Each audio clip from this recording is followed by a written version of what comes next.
nin haddee aqalka cad ku degan ayaamahan kastoo igu mashquulay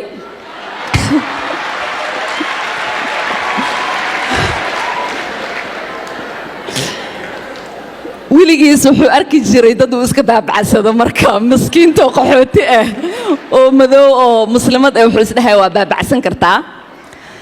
laakiin hadda dad geesiyaal inaan ka dhashay uusan ogeyn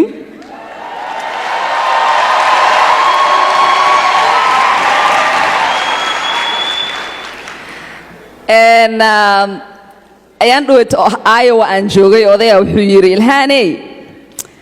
annaga Soomaaliyaan nahay adiga maalin kasta waxa dhahdaa awowgay iyo aabahay soo koriyay marka waxaan u maleynayaa haddii Ilhaaney inay ku bareen dadka sidii loo kala weyn yahay in la isku kala xushmeeyo marka odayga miskiinka ah oo aqalka cad degan awowga ayuu noqon karaa Ilhaaney odayga awowga ka xisho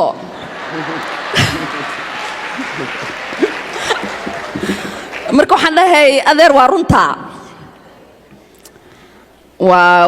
awowgay iyo aabahay sharafay igu soo koriyeen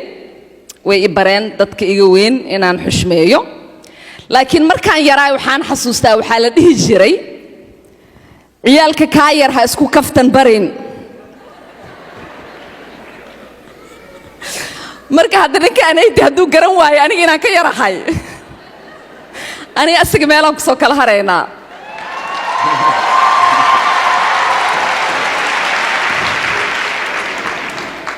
waxaan rajaynayaa in aan